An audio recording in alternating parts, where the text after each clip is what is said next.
princesses. I am filming and it is Wednesday night and I'm leaving on Friday, but of course since I'm uploading twice a week, you guys will get this video on Thursday.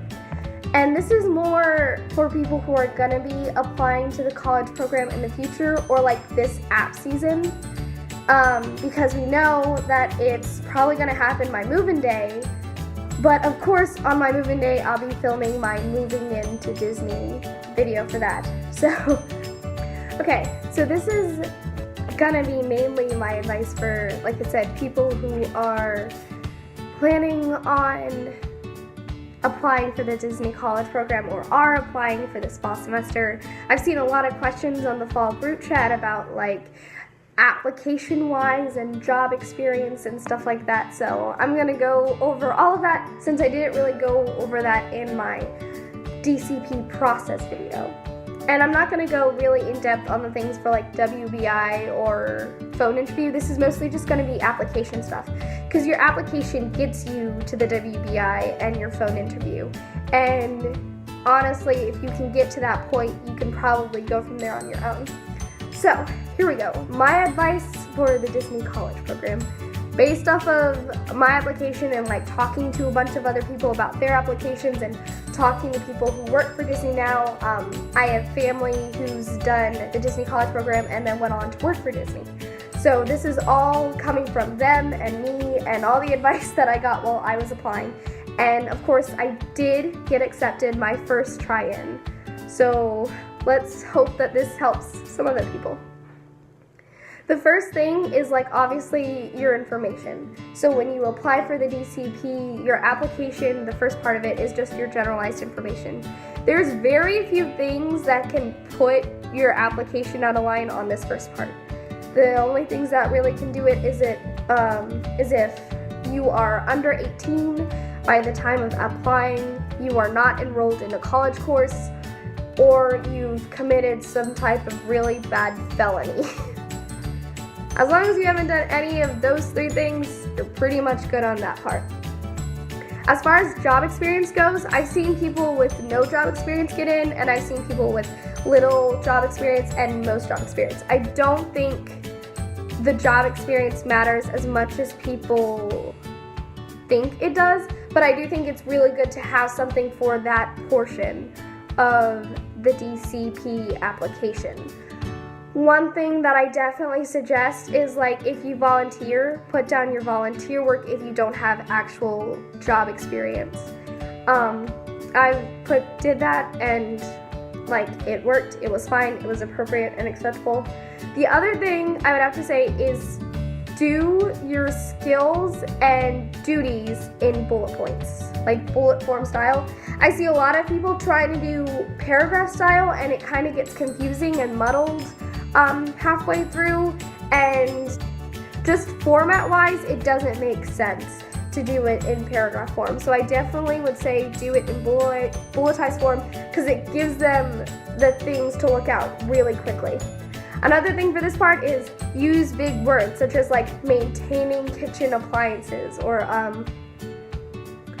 instead of saying like just cleaning up the kitchen, be like maintaining kitchen appliances, stuff like that. You know, just using big words. Like instead of saying picking up phones, I would say communicating with guests efficiently over phones. You know, stuff like that. Instead of just saying putting together work packets for an internship, I would be like preparing necessary materials for guests who were visiting that day. So just using big, nice, eloquent wording in bullet format will help you get a long way. And then like it's also easier because you can write it down next to you and be like, okay, this is important, this is important, this is what I want them to know about me.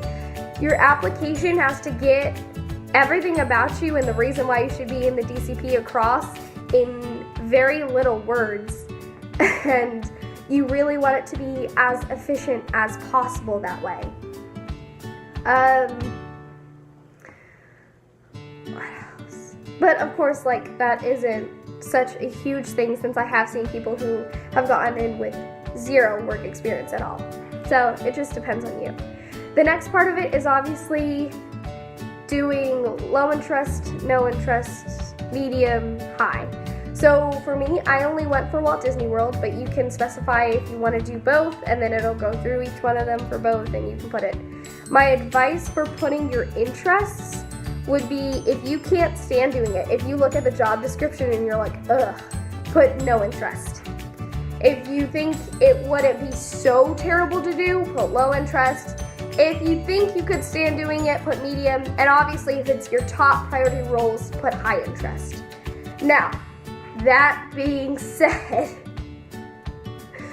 the more flexible you are on what job you want, the better chance you have of getting a place in the Disney College program. For my application, there were only 3 things that I put as no interest. I think 3 things that I put as low. A lot of things I put more as medium, and then my top 5 roles I put as high interest. So that is what I had to do, and how I'd already planned and thought it out. If you're kind of going into this and you're like, if I really don't get this one role, then I'm not going to do the DCP, the odds are that you probably won't get in that way. So definitely try to be more flexible with the roles that you want or the roles that you think you are able to do. Remember that the DCP is more of a networking thing than it is anything else.